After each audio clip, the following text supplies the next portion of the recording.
Hey everyone, my name is Mike Fauna. I'm a writer for Geek Vibes Nation. I'm also the author of The Ultimate Guide to Strange Cinema. And I'm Dylan Gonzalez. I'm the editorial director for GeekVibesNation.com and also a co-host of the Home Dance Film Festival podcast. And welcome to a new Video Attic new release roundup. If you're new here, welcome. What we do is we go back and forth and we talk about the latest home video releases. Some are good, some are bad, some are like Candyman 3 level bad. But the one unified thing is we have a really good time talking about it. So with that being said, I'm going to kick this party off with one you were telling me about. So I was really excited to check it out for myself, and that is the Ballad of Little Jo. Nice. And oh my God, he is an absolute madman in this, but we'll get into that. Love Ian McKellen. Ooh, oh my God, me too. All right. No reversible cover art.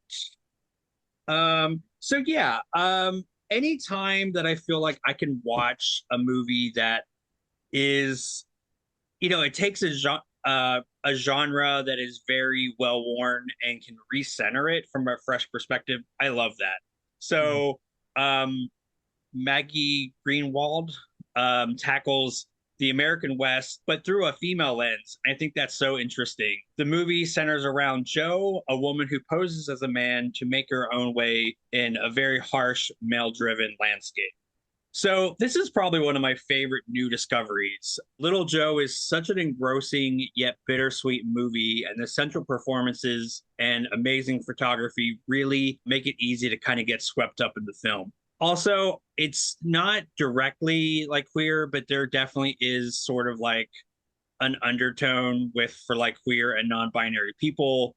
And I think that's really interesting to see a movie that tackles these gender identity issues in the backdrop of what is probably considered a pretty masculine genre. And Ian McKellen, let's just talk about this, okay? Well, first of all, amazing actor. We can all agree on that. He is a lunatic in this movie, and I'm here for it. I mean, like, I don't condone what he did, but I mean, in the movie, but like, oh my God, he is so captivating to watch. Like the scene with him and that sex worker was like, oh my God, like shit got real fast. So, yeah. Now, you reviewed this not too long ago, but you particularly like this too, right?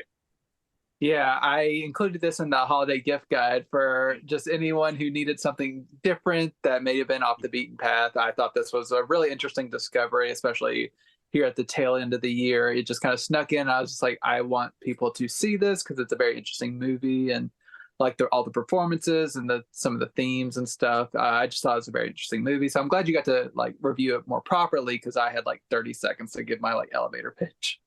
Yeah, and it looks great too. This comes from a new HD master from a 4K scan. This is really great because this was supervised and approved by the director, which is always amazing. And I know Kino's done that before. Criterion does that. I love anytime that the label can kind of work with somebody directly involved in the film. I know Kubrick's longtime photographer was helping Warner Brothers out with their 4Ks. So that's awesome. Yeah, so we do have a commentary track and an interview and a trailer. Those are some really nice features. I feel like if this has gone under your radar, oh my gosh, it is such a good movie. Like, I mean, I don't necessarily auto hate Westerns, but they're just not really the genre that I gravitate towards. But yeah, this is really good. I mean, I don't even know if I would say this is a Western. I would say it's more like a drama sort of character piece, but it's incidentally sort of set in this sort of Western-y backdrop. Yeah, absolutely. It's a very interesting one, and it's, like I said, for people who aren't particularly a fan of Westerns, I think it's worth checking out still, just because I really like the central performance from Susie Amos, who she's been in movies I've seen before, like she's in Titanic and everything, but just seeing some of her work this year, like in Two Small Bodies, which I reviewed a few weeks ago. I just kind of put her more on my radar, and I'm like, oh, I need to seek out more from her just because she's doing some interesting work. So I'm glad that a bunch of her stuff's getting like remastered and rediscovered. It's pretty cool. Speaking of work being rediscovered, this next set, my first set, is one that I was very excited about because I've always seen this in like kind of like film history and like film guides and pop culture, but I've never actually seen it. And this is from the Criterion Collection. This is The Red Balloon and Other Stories. So there are 5 films, 3 short films and 2 feature films, I would say. Like, but the short films are about 40 to 50 minutes long usually.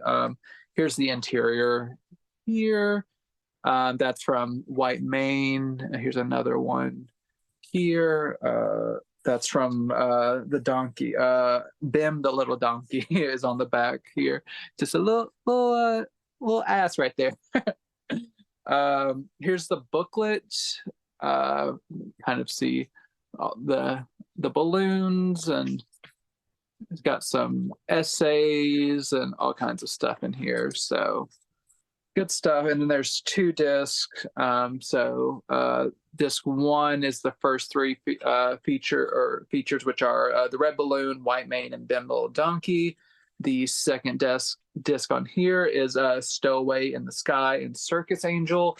And then there's also an additional documentary about the director and his son that it runs about 50 minutes long, I believe. So 3 decently sized things on each disc, and then some special features, which I'll talk about in a little bit. But the main crux of this set is The Red Balloon, which is the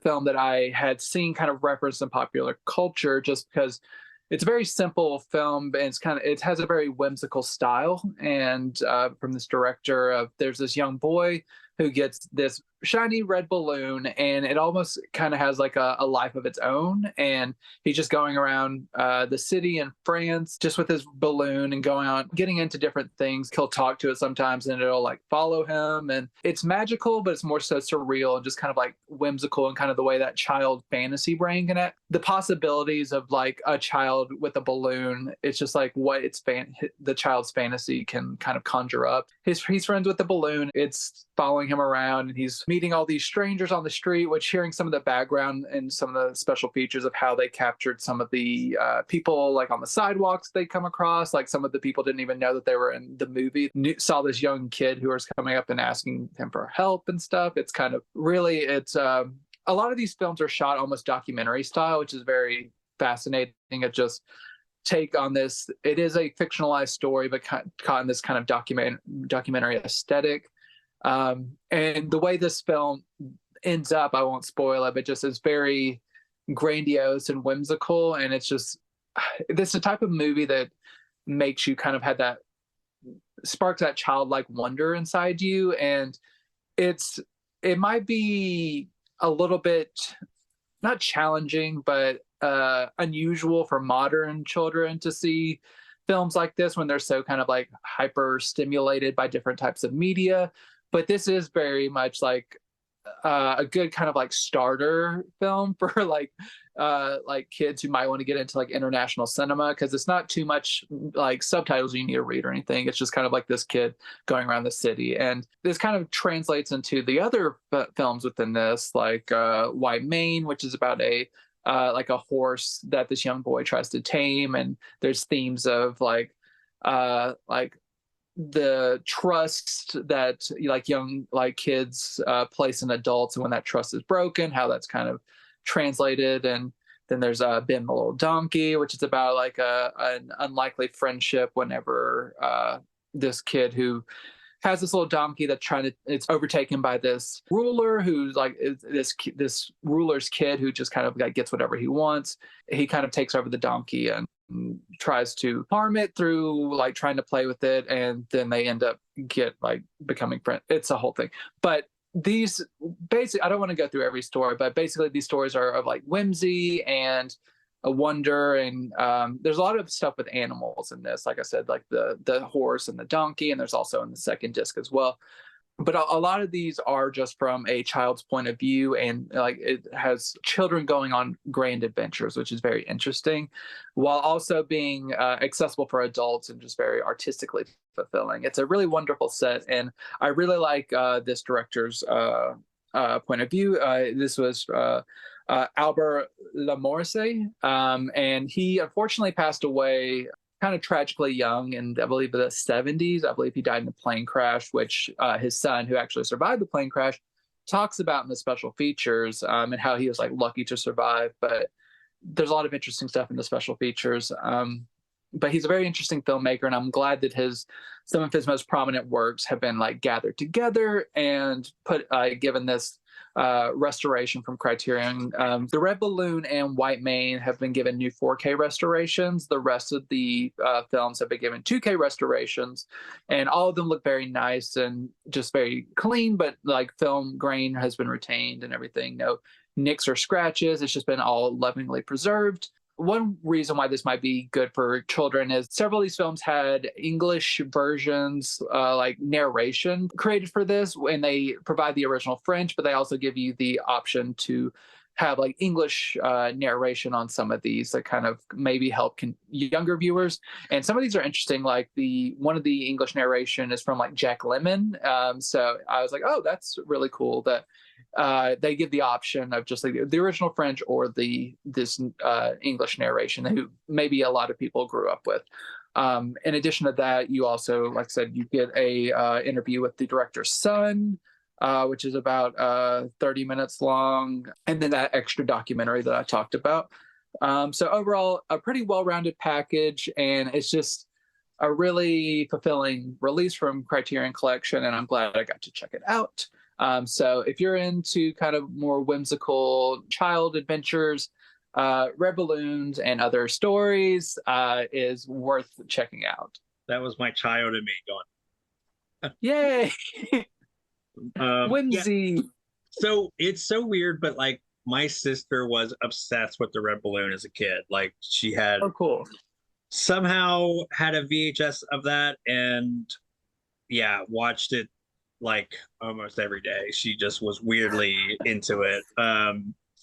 So that's cool. I actually had never seen it, so I will have to check that out. And that's and awesome. Then you can call your sister up and bond with her and be like, I watched the Red Balloon. I get it. What if like Pennywise was like actually in that? It was like a crossover with the Red Balloon. Ooh. That'd be a much different movie. Very different, yeah. But that's cool, and that's also nice to know that it has some like narration and some like you were saying for younger audience to kind of get into. So my next one I was really excited for because I like Star Trek. So this was something that Gene Roddenberry had his hand in, and that is the Questor Tapes. And I mean, you can see like there's a lot of intense looking going on here. So here's the back. So I don't think this has reversible art. No, just the disc. So yeah, so this was meant to be this was a film, but it was kind of also like a pilot to maybe kick off like this as a series. I tried to find if this actually happened, and I don't think it did.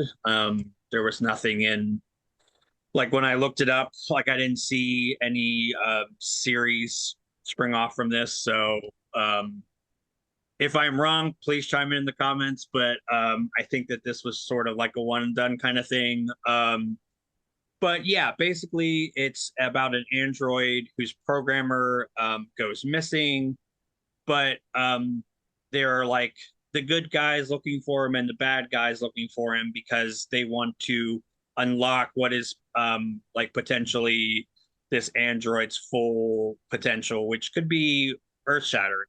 But again, it's like a race against the clock of who gets to him first. I think this movie has a lot of interesting ideas. None of them are maybe exactly revolutionary or very new.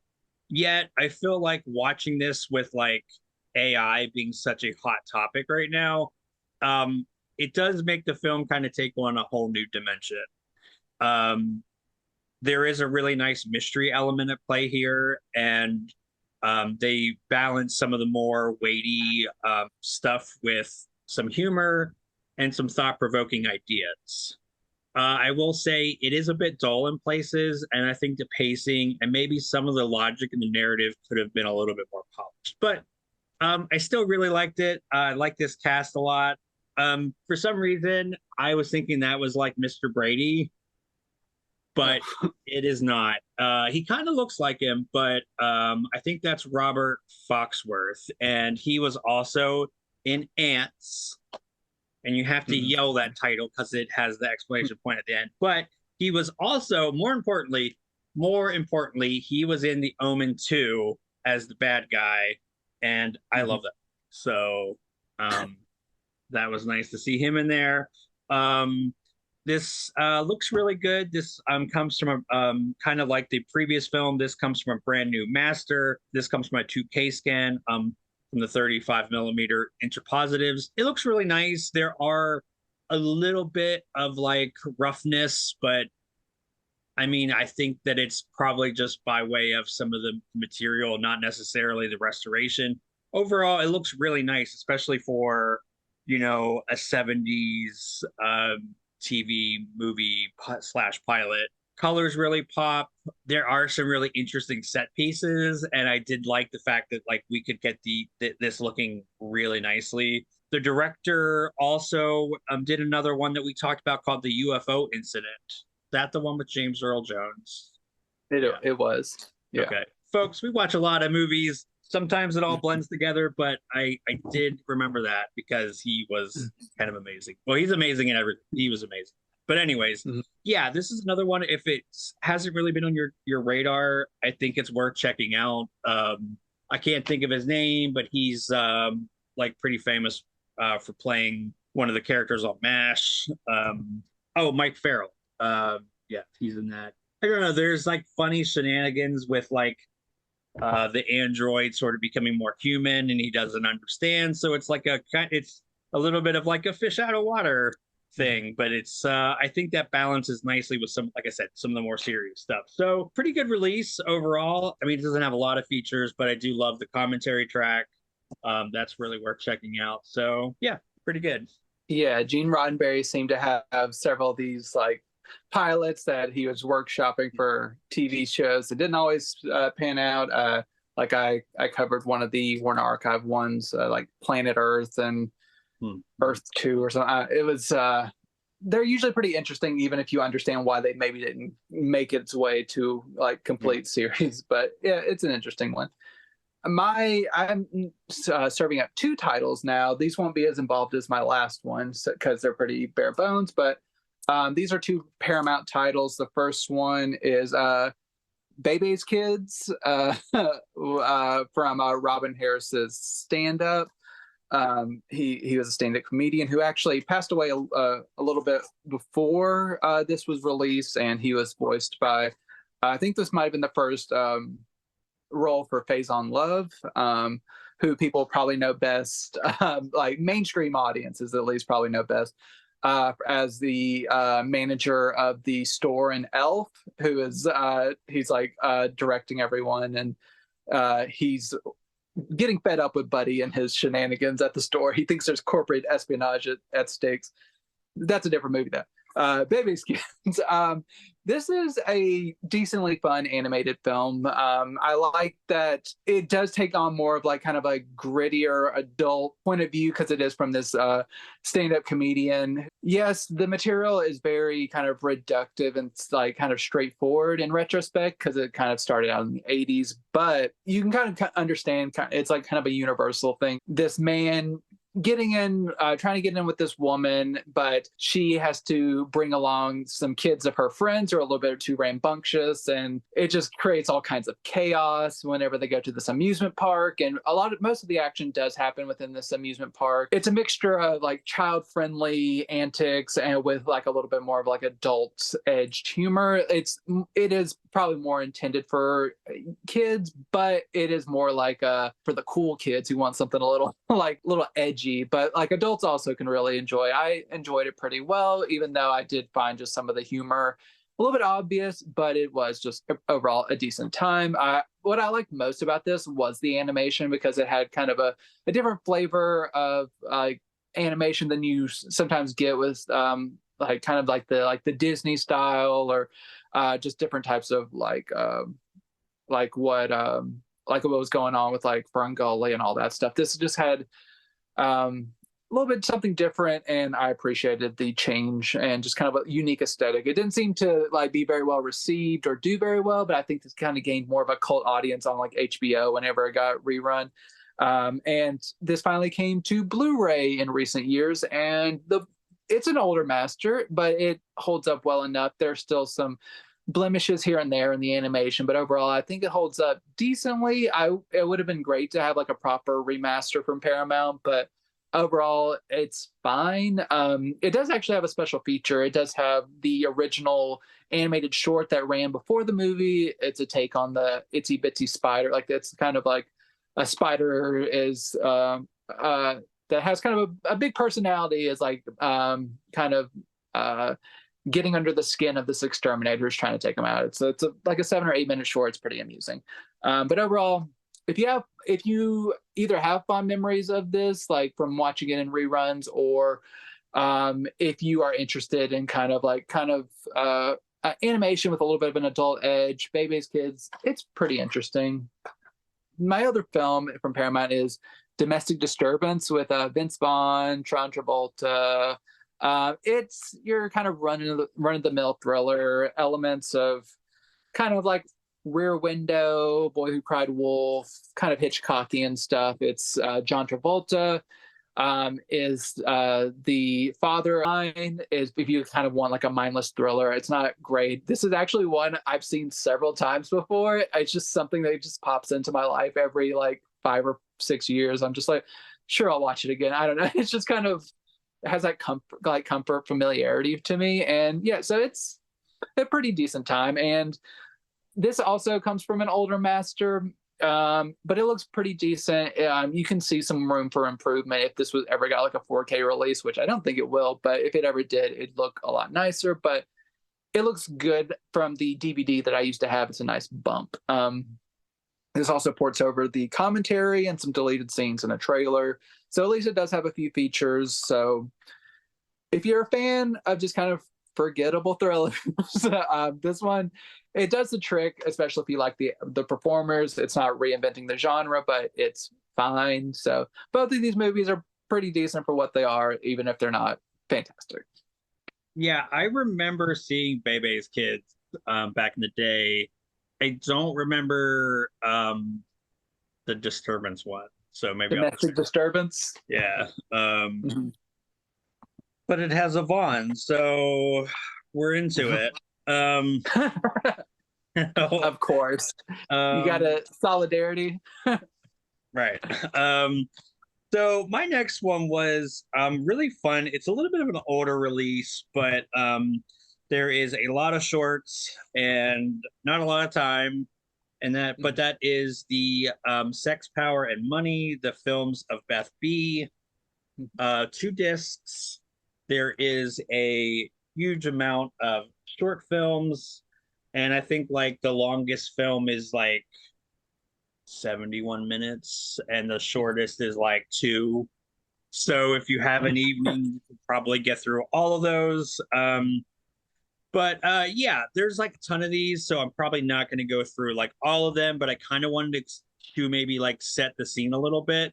So Beth B and her partner Scott B, they were pretty big in the sort of New York underground film scene.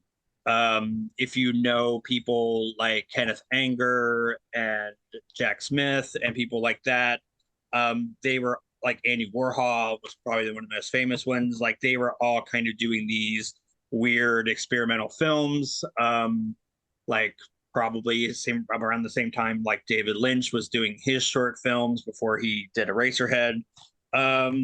And what I love about it is, it's directed by a woman. It's very sex positive. It's very S&M positive. It's very leather positive. It's very empowering, and there's some really interesting shorts. And what I love about this is we do get a interview with Beth B, which provides a lot of really great context with her work. I kind of wish there would have been maybe some like commentary tracks or something. A booklet would have been really nice, but as it is, these are really well remastered as well. You can definitely tell they were rough, right? Like when you see something restored that's like very like grainy, but it's just because like they're doing a lot with like a little probably with like the material. But I will say they look really good. And it's just worth it to have this archived and out to the masses. This is such an interesting collection. I mean, again, especially filtering all these things like sex and gender and fetishism through the eyes of a woman. In the 70s and 80s, 90s, you didn't really see a lot of that, unfortunately. Even today, that's something that's sort of rare, like a female filmmaker tackling really bold, blunt statements about sex and sex positivity, all that stuff. So yeah, like I said, I think the release could have been a little bit better with like stuff like to give better context, but this, if you're like new to her work, this is obviously an amazing place to start. And yeah, I recommend it. It's really wild. It's kind of fun just to like pop a disc on. Again, they have you can play them all in a row. You can just sort of space out and enjoy some really crazy short films. Again, some were, almost feature length, but they're pretty awesome. And I really highly recommend it.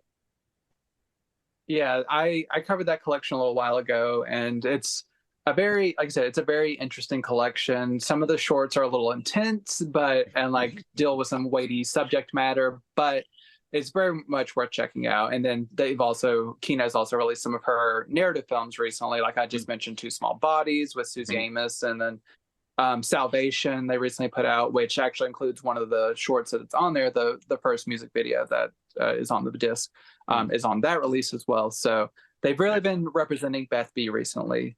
And you caused me to call an audible. I was going to go with a different title next, but this title, I thought it would pair perfectly with what you were just talking about because it deals with the same scene. This is from MVD Entertainment, and this is Mondo New York, which actually like has some overlap with some of the performers in there, like Lydia Lunch is also, who's in that collection, is also in this. And this is from their Rewind collection, and this is one of their more stacked releases because so you get, I'll try to get it. So you have the feature film, but then you also have a soundtrack within this, and then you have a poster here, double-sided.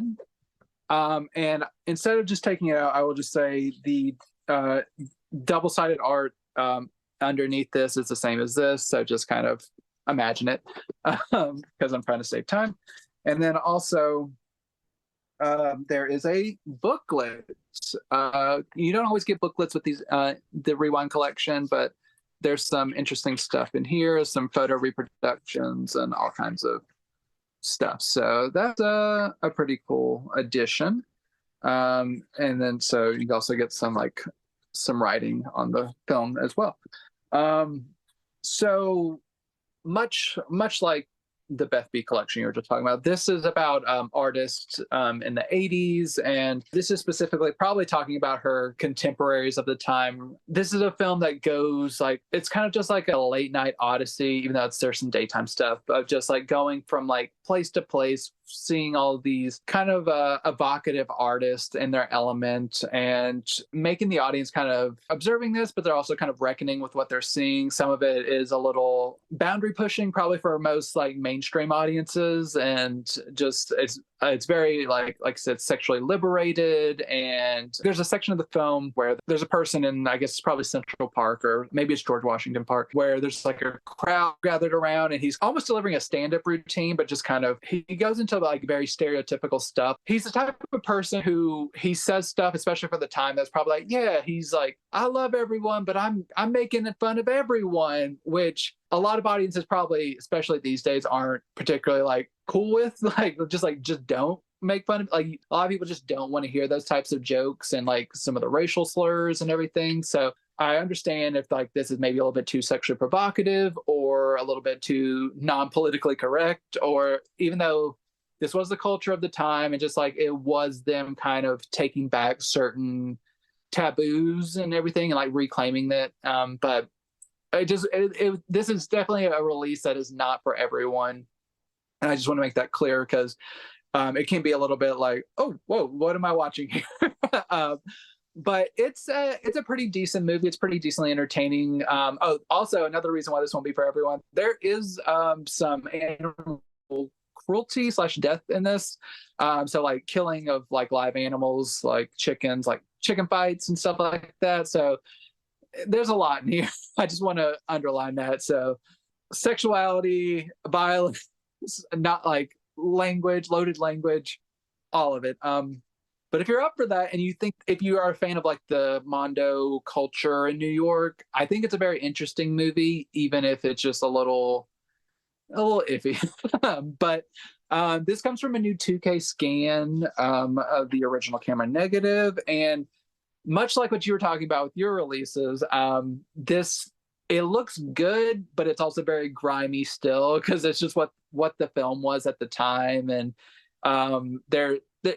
most of the outright damage has been cleaned up, but it still just looks kind of like filthy, but in a good way, for like in what it's supposed to look like. And this also has a pretty good number of special features. There are 4 new interviews that range from 30 to 50 minutes long, with 2 of them being pretty much right at 50 minutes long. So pretty substantial interviews, along with like some trailers and the soundtrack and photo galleries and all kinds of stuff. So if you've been wanting this, it's a really good release. Just know that it is not for everyone. So Mondo New York from MVD, proceed with caution, because it's a very intense experience. Yeah. So what you're saying is, don't put this on during the holidays with your relatives, your small children about. Definitely be careful. Don't show it to grandma. It might be a little too intense. I mean, unless she was a Mondo girl, then I was going to say, might have. Grandma might be pretty hip, so I don't know. Yeah. So I'm about to get very maybe controversial. So we're talking about Love Actually. So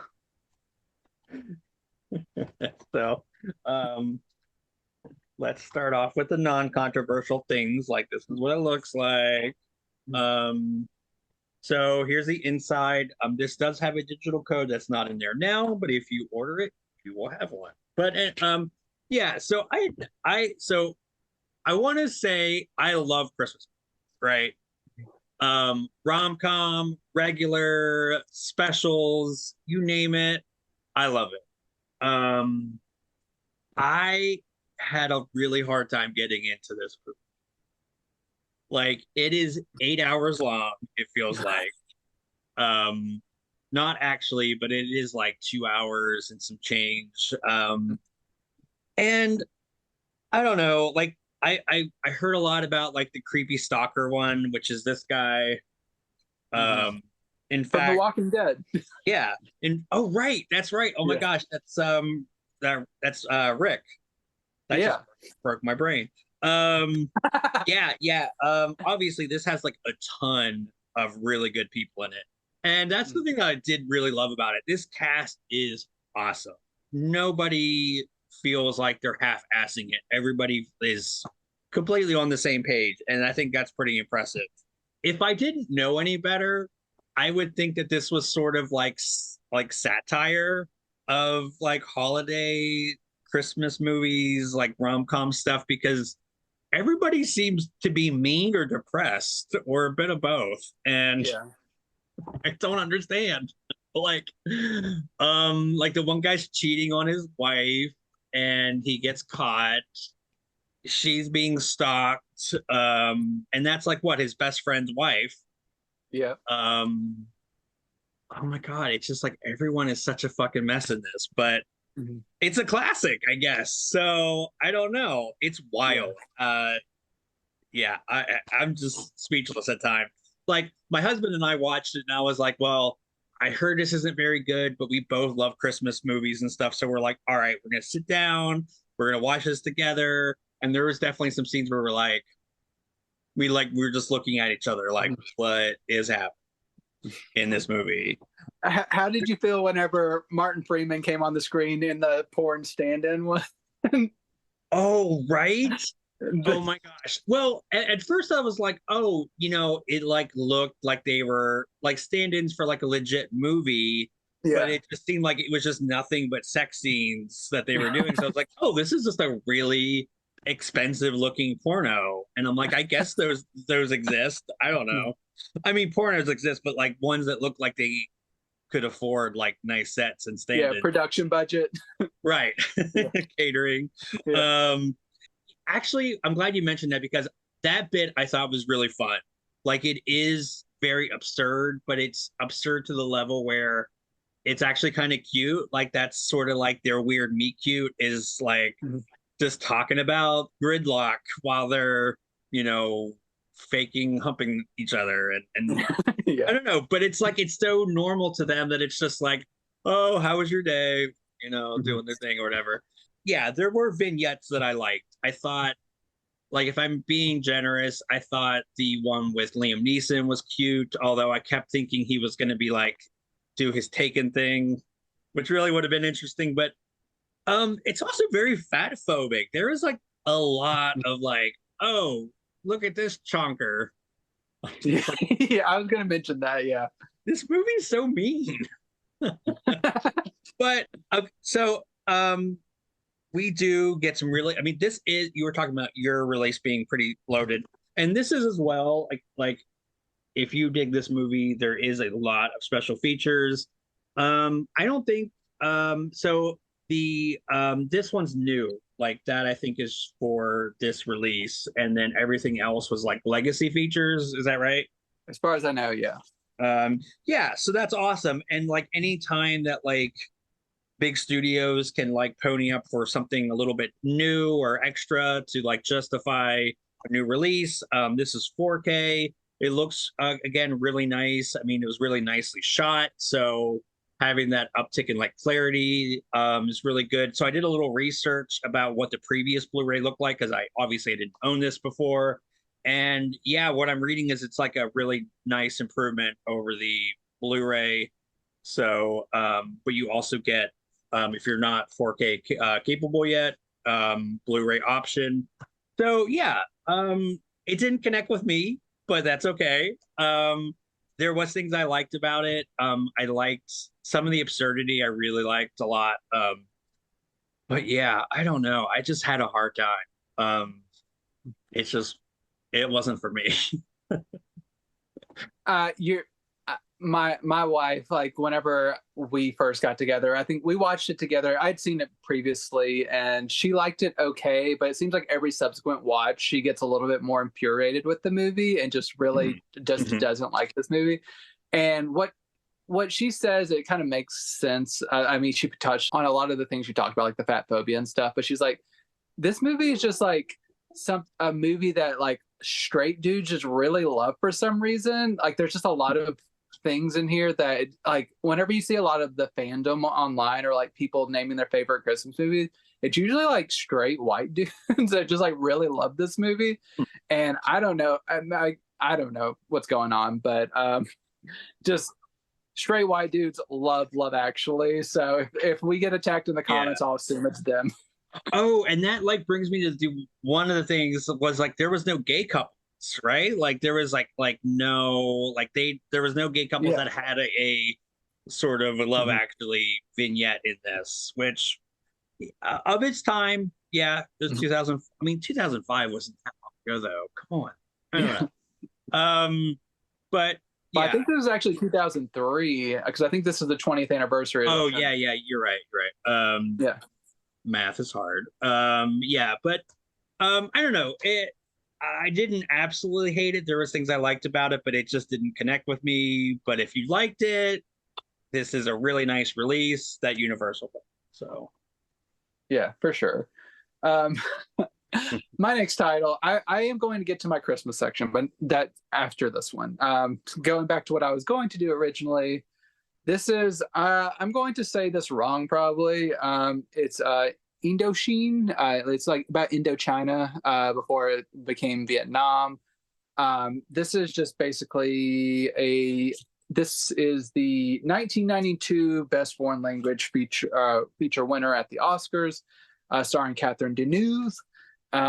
It's an epic period drama set in this like period. I believe it's in like the early. I'm not even gonna guess. It's before it became Vietnam, and it's about the kind of political turmoil at this time. And Catherine Deneuve, being a French woman who is running this rubber plantation in the country, and she's kind of well off, and she has this young woman from the area who she is taken on as like raising as her own daughter because there was like a tragedy whenever they were younger, and she kind of took her on. And this all leads to kind of this complex love story of like she falls in love with this younger man who her daughter also ends up falling in love with, and at the same time this kind of loops into this bigger political issue of these warring factions between the natives and people who are kind of trying to take over the land. There's I won't spoil everything, but there's like kind of a murder that happens that sends people on the run, and so it's kind of like a years spanning story of melodrama and love and heartbreak, political turmoil, all wrapped into one. It's a lengthy movie. It's a little over 2.5 hours, so it's a ride. But overall, I think it's a very worthwhile one. Very luscious, beautiful locations and really great performances, and just seeing the dynamics between the French colonizers and how their class dynamics with the natives, how all that kind of works out. It's very interesting and often very heartbreaking, but very fascinating. If you are a fan of like big epic period melodramas, it's worth checking out.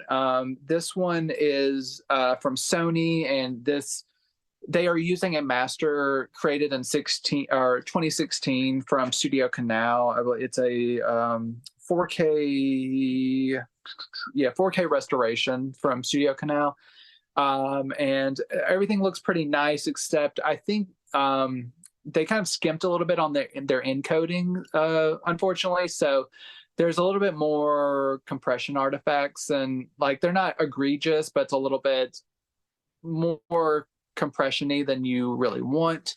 But overall, it does look nice. There's just issues here and there where I think maybe just a little bit better optimized encode would have made this look a lot better. But it's not an older master, so that's kind of benefiting from that. But also the encode's kind of evens out. It's a decent transfer. No special features, and you have the original 2.0 stereo sound and then an expanded 5.1 track if you want that as well. And it's in the original mixture of French and Vietnamese. So Indochine from Sony, pretty solid if it sounds interesting to you at all. Yeah, that does. And again, that's like what I love about the show is like little titles that sort of go under my radar, but I love that sounds like a really interesting premise. So yeah.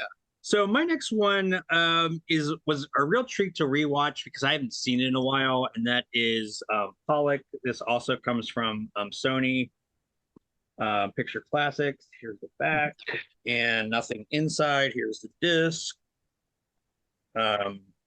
So yeah, this was an interesting one because I think Ed Harris like it does an amazing job as playing Pollock. And the movie's really interesting because it sort of follows that sort of biopic format, but it's not so much more about his life. I mean, you get glimpses of that, but it's more about like his process, just what an absolute maniac he could be, how absolutely savage and brutal he could be. It's that sort of cliche of like artists were like tortured geniuses, tortured souls. I mean, they're just assholes sometimes, like everybody else, you know? Now, have you ever seen any of Pollock's stuff like in museums or anything like that? I believe I have. I can't conjure what it looks like in my head right now, but I'm sure I have. Nice. So I don't know if this is still true, but I think it's still true, but like he's the only artist that has his very own room in the Metropolitan Museum of Modern Art. Oh, cool. And like just like the like I think this was one of them, just like it's like takes up one whole wall. I mean, it's just seeing it in person just breathtaking. But yeah, it just shows again what an absolute genius and absolute fucking bastard he was. And the scene that always makes me laugh is they're at this really like snooty dinner party, and Jackson Pollock like whips his dick out, pisses into the fireplace. So classy stuff. Yeah. But this is yeah, it's oh my gosh, this has such a great a supporting cast. Like Jennifer Connelly, Val Kilmer, Risha Gay Harden, like this is like a dream cast. So not a 4K, but the good news is this Blu-ray does look really nice. Like what it's I don't know if this was like sourced from like an older master, but it still looks very like vibrant.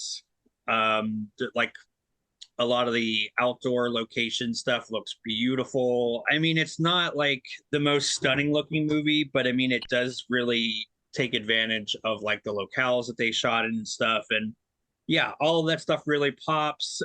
We get a Ed Harris commentary track, a few featurettes, interviews, like a making of, some really good stuff. It's a really good release. If you haven't seen this movie, I think it's really good. It doesn't stray too far from like the conventional biopic formula, but I think it does stray enough away where it's still kind of interesting. So definitely check it out. Yeah, it's good. It's a good one. Awesome. Yeah, it's been quite some time since I've seen that movie, maybe 20 years. I don't know. It's been a while. So I'm due for a rewatch, and I'm glad it's finally out on Blu-ray because I know people have been wanting it for a while. That's one of like the few like Academy Award nominated films that was kind of like a holdout because I know it got some pretty good recognition back in the day. So glad it got a Blu-ray release. Yeah. I'm doing a trio of titles next, and since I'm doing a trio, I'm going to try to go through these pretty quickly. This is my Christmas corner.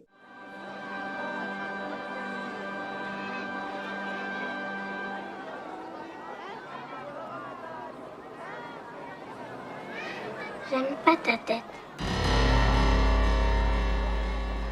So I have a trio of Christmas titles that I'm going to talk about real quickly.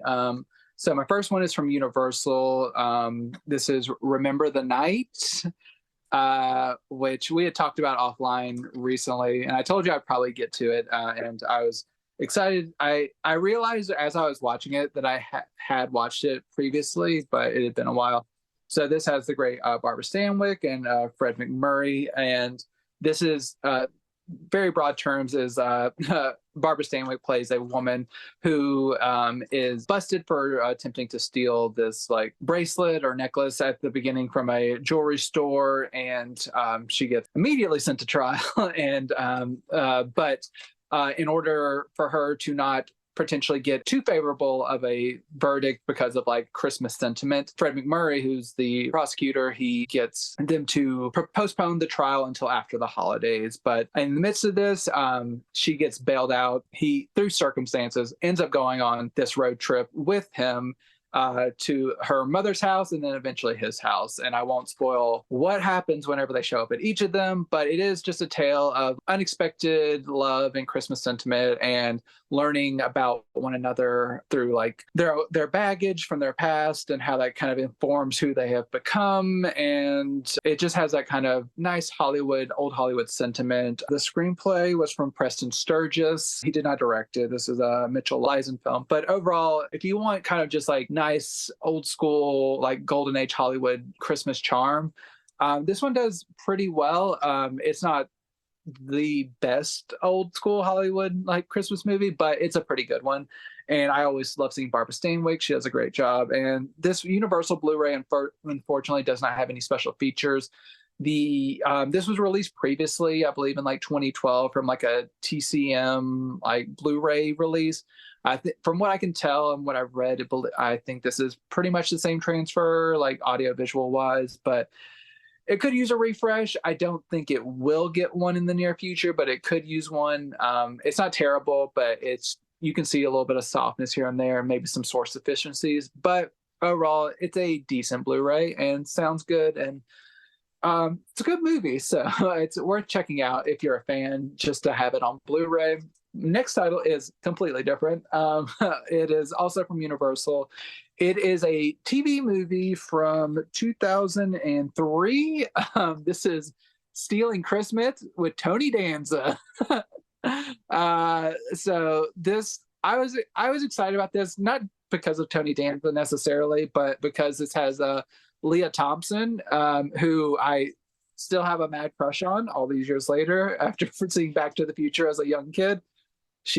I still love her so much. She was in a movie a few years ago I know we both love called Dinner in America. Love her. But this also has Betty White in it. And the back of this cover describes it in a way that I didn't really consider while I was watching it, but I'm like, I guess that makes sense. They say it's basically a take on How the Grinch Stole Christmas. Kind of, I would say. It's Tony Danza who plays, interestingly enough, compared to Remember the Night, he is also a thief who at the beginning of the film is trying to rob a department store.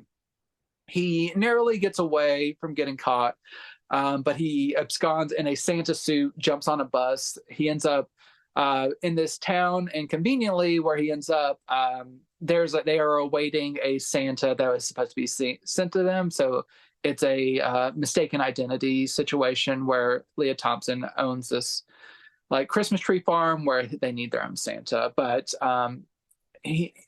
Tony Danza's character ends up staying around a little bit longer because he's planning on robbing the bank. But while he's there, the charms of the town and Leah Thompson's character all come together to kind of like melt his kind of frostbitten heart from his like trauma in the past and stuff. It's very familiar stuff for Christmas movies of just like bad person like learning like the joy of like small town and community and Christmas and all that stuff. I did not have high expectations going into this, so that probably helped a lot, but it was more charming than I expected. It was pleasant. Like, I know we both like kind of like Hallmark Lifetime style movies. This is like a very good Hallmark movie or a Lifetime movie. It's not like if I'm comparing it to like the Christmas classics, it's not a good movie, but like in terms of a TV movie that premiered on USA Network back in the day, it's pretty solid. It's entertaining, and I've watched way worse movies this holiday season. So this actually surprised me with how like decent it was. And it actually looks really nice. I was surprised at how good it looks. It looks very natural. It doesn't have any blemishes or anything. It's a really nice HD transfer and a nice audio 5.1 track. No special features, but overall, if you happen to be a fan of this, they've actually treated it well by bringing it to HD. My final Christmas title, I'll talk about that in my last title, is from Paramount, and this is We're No Angels from Michael Curtiz. It has Humphrey Bogart, Aldo Ray, and Peter Ustinov. So this is an unusual Christmas tale. It is set at Christmas time, but it is more like a warm weather Christmas like island thing. All three of these men who are no angels They play these convicts who have escaped. They are on the run from the law, but they end up on this little island. And until they can get away, they're kind of all masters of their own kind of deception. Like Humphrey Bogart characters like can sell like ice to an Eskimo, like type of thing. And then there's the other characters. They all have like lock picking person and all kinds of like different people. They have their different characteristics. They end up in the employment of this shop owner, but then they end up learning, reflect on themselves and how they are living their lives and everything. This is pretty good. I like it a lot, except I think they went a little bit too far in how they portray or how they write the characters, because it's hard to be completely enamored by them, because they are, like, if you stop to think about it, they're pretty awful people. Like Peter Ustinov, like he talks about how he killed his wife because he like caught her with another man. It's kind of played off for laughs, and you're just like, oh, okay. And then like the main, like Aldo Ray's character here, like he's a rapist, and he like talks about it like quite a bit. Like he makes like jokes about like, oh, this woman's passed out, like, ooh, times like it's the daughter of the shop owner, like she keeps feigning because she's like, they end up trying to help her out in her love life, but she keeps feigning, and they keeps making jokes about like, oh, you should probably go in there with him because like basically you can't trust him alone with this passed out girl. And I'm like, Jesus Christ. But there are charming moments to this, but like there are those things that keep you from like being like, oh, this is a nice Christmas movie, because they are pretty bad convicts. Humphrey Bogart's character is the least egregious, but there's still those elements that are just like, ooh. And there's also some murder in here that's played for laughs, which is admittedly pretty amusing because it's like inflicted upon these bad people. Well, it's not exactly murder, but it's like negligent homicide technically. I won't spoil it, but overall, like it's like these bad characters learning to be good characters with those caveats I talked about that doesn't make it completely successful. Probably back when this was released in the 50s, they were probably like, we're cooking, this is great. And audiences were like, yes, but like modern audiences, they can understand these are pretty awful people. That being said, it's a pretty fun movie if you can get past those things. I like Humphrey Bogart's portrayal. There's some nice sentiment in here. Recommended with caveats. And this transfer, older master, this is from a this was shot in Vistavision, so I think the source itself looks very nice, but it's an older master, so it doesn't look the best it can. Like something like The Court Jester, which the Paramount Presents arm put out, they like remastered in like 6K and it looks fantastic. This is an older master that looks good, but it could look better. No special features, but it is what it is. So 3 very different types of Christmas movies, but all worth checking out in their own way. Yeah, that sounds like a lot. I mean, yeah. So I really want to watch Remember the Night again, because it's been a little while, but I remember like for a little bit it was kind of hard to find unless like TCM was playing it. And you said, like you were saying, I believe that would you say it was like a 2012 older release? Yeah, and it was like out of print and like fetching big dollars. Yeah. Yeah. So this is nice if you're like into that. I remember it being good, but I like Christmas in Connecticut better. Like I just remember this being kind of depressing for the most part. Yeah. I'm not gonna say it's not, so yeah. Yeah, and yeah, I don't want to spoil it, but it is worth checking out, and it is nice that it's like affordable now again. So my final title is one that like this is a stacked release, so I'm still going through it, so bear with me, but this is the Odd Couple complete series. First of all, I want to just say that like Paramount did an awesome job with this release. There are commentary tracks on selected episodes. There's audio intros. There's a gag reel. There's like so many fun features on here that like that's really cool. So I'm just gonna like. Also, it's wild to me that they got so much material out of like kind of flimsy premise. It was a Yeah. play. It was a movie, then it was a show. But yeah, so I'm kind of still going through like the first season. And let me tell you first off, they want you to know for sure that like they love women. They're like it's two men living together, but it's okay. Mhm. Like they really hit that hard in the first couple episodes. They're like, y'all don't have anything to worry about. This is like they're very like into women. Mhm. Um, there was like an interesting episode called the Laundromat Orgy that was like all about shenanigans in a laundromat. But again, it just reinforces this like no homo thing that's Yeah.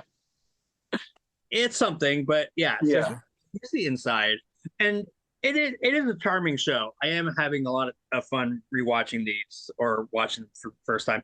Oh, that's the disc that I'm watching, so that's not in there. But yeah, so this is like Well, shows. I actually think that the first few releases, they actually just have the last disc, not like Oh, it's not an actual disc, because I got a copy and I was just like, oh, they just like they didn't have the correct case for this, so they're just like, just put it in there, it's fine, like that there's no disc on it. yeah. Well, I couldn't remember if I popped the disc out that I was watching, and I'm easily confused. But yeah, Yeah. so this is it's so far I'm having a really good time watching it. Like it's going to be interesting to see like how this premise is sort of stretched out, but I was kind of reading a little bit more about like the series and the history of it, which was I think really fascinating. But like TV Guide had 100 greatest episodes of all time, and two like the episode that ranked at number 5 was an Odd Couple um, episode. So that's kind of cool. Yeah, and there's like over 100 episodes, which again, for not a huge premise, is kind of wild. Mhm. So it's going to be interesting to see like how this gets stretched. But yeah, it's interesting. It's definitely like, oh my God, they're so different. Mhm. But they try to find common ground. But I mean, they really hit you hard with the fact that it's like it's okay that these two dudes are living together. I'm like, oh my God, we get it. Yeah. Yeah, I watched the Odd Couple reboot from a few years ago with the sadly now passed away Matthew Perry, and Thomas Lennon, and I actually like that one as well. So I like both versions. I probably was one of the few people that liked it, but I thought it was pretty entertaining. And sure, it's a flimsy premise, but what shows aren't sometimes, where you're just like, who knows what's going to happen. Like I Love Lucy, just like a housewife who wants to like be in entertainment, and just how all the like with crazy neighbors. It's fun. Yeah. Uh, Now, is the Matthew Perry version out? Just on DVD, it's not on Blu-ray, but I think you can find it on DVD if you're especially interested, and like especially if you or like that loss hit you hard and you want to revisit it, that's on DVD. I don't own it, so I can't say the quality, but I'm sure it's fine because it's a new series and they usually hold up pretty well. My final titles. So once again, another onslaught of titles from me. I'll try to go through pretty quickly. It's a trio of titles, all TV related, so I'm sticking in the same track with you. So the first two are streaming shows, and that I'm glad I got a Blu-ray release. The first one is Rabbit Hole with Kiefer Sutherland. This is season 1, but it is actually the only season because it got canceled in October.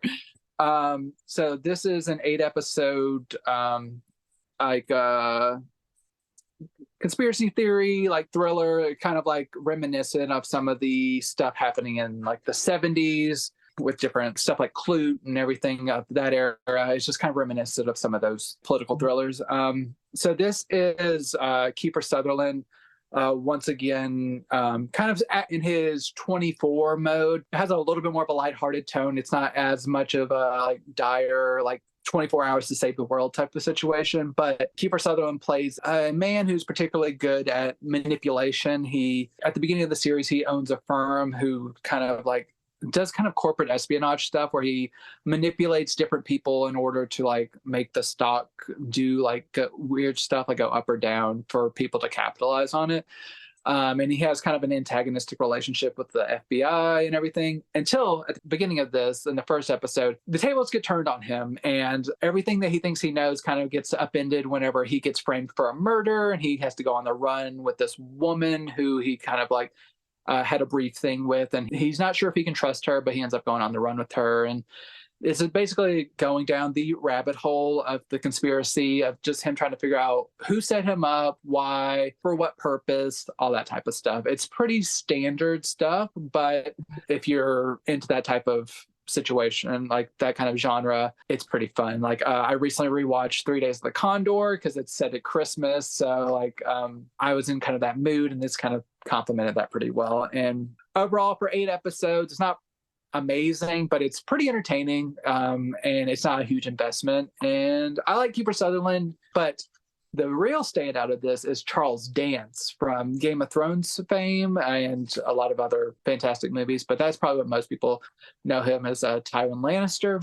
He's great. I won't spoil who he plays because that is an important part, but he is like a scene stealer and he's great in this. So if you like conspiracy thrillers, rabbit hole, pretty good one. This does look really good on Blu-ray. This was on Paramount Plus. It might still be there to stream. If not, that's because they're awful and they just yank their shows whenever. But it's on Blu-ray and it looks really good and it sounds good. This has like 3 featurettes that are pretty brief. They're around about 10 minutes long, but overall, it's some extra stuff to like get some background.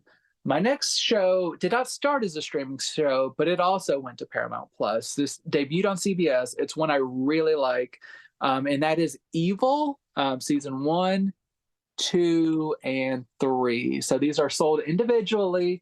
These are the 3 seasons that have aired so far. The 4th season was almost done with production when the writer's strike hit, and so they had to put that on pause for several months. They are like filming it the beginning of this month for like a 2024 release. So you can get caught up on one of my favorite kind of more procedural-ish shows.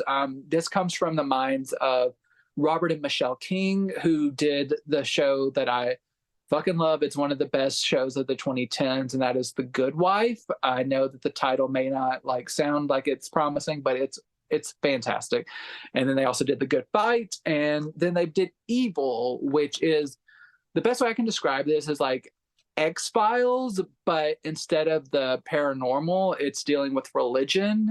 So this is like about 2 people who had that kind of dynamic where the woman, she is the realistic like investigator at this firm, that kind of bare bones. There's a lot of backstory, but she's an investigator working with this man played by Mike Coulter, who people might know best from like Luke Cage from the Marvel shows.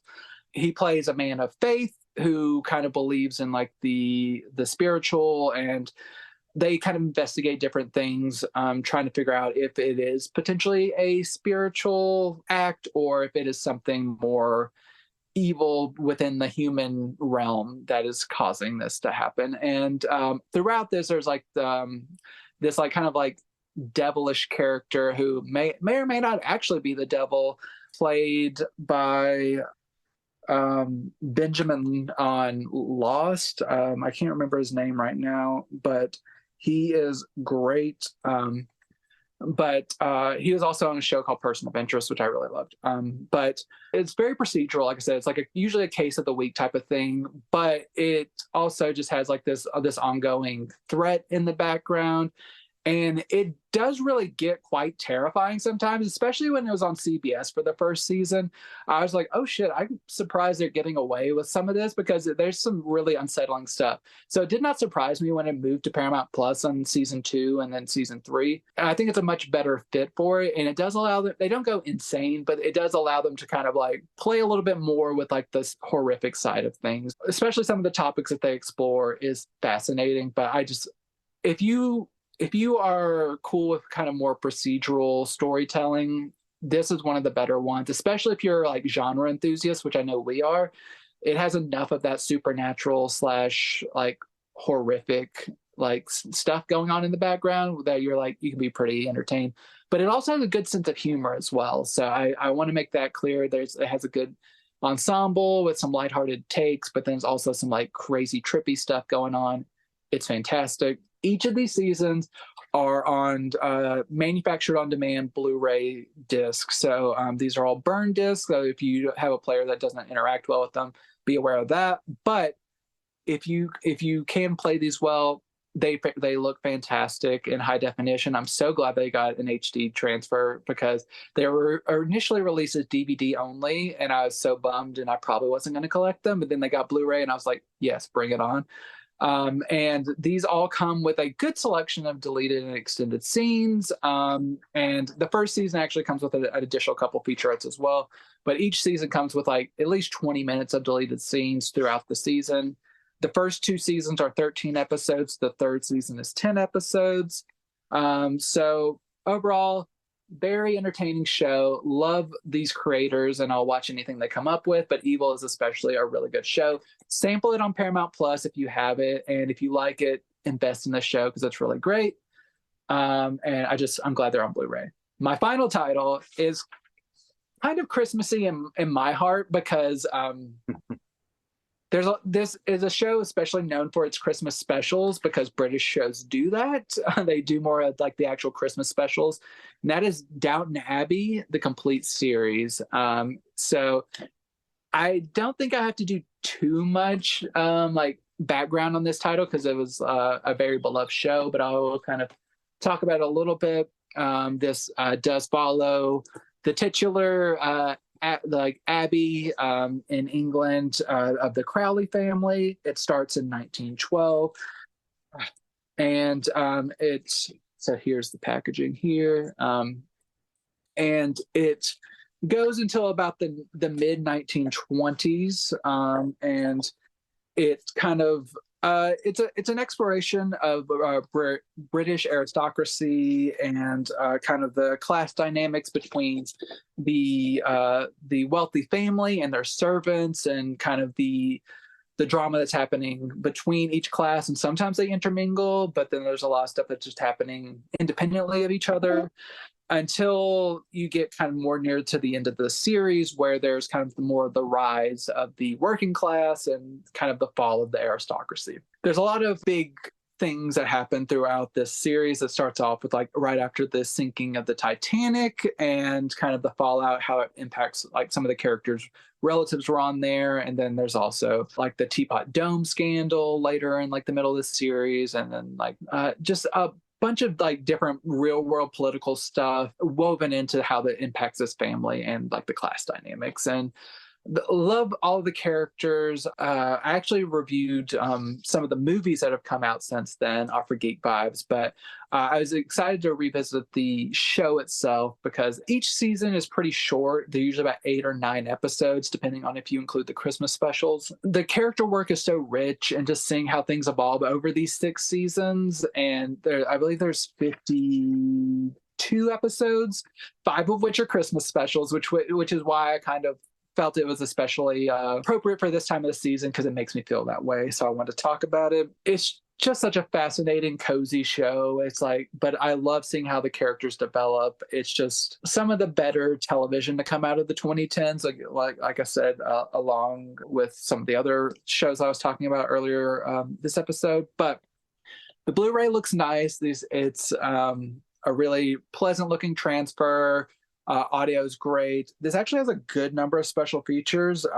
So there's like a bunch of stuff listed here that you will not be able to see, but there's a ton of special features, including like tons of documentaries and featurettes and interviews and deleted scenes and all kinds of stuff. So this is packed to the gills with special features every single episode. The only thing I don't like as much, which we talked about with the Babylon 5 packaging, or at least I thought about it with the Babylon 5 packaging recently, is this is in a DVD size package. So it kind of like stands out from my Blu-rays, which I don't always love.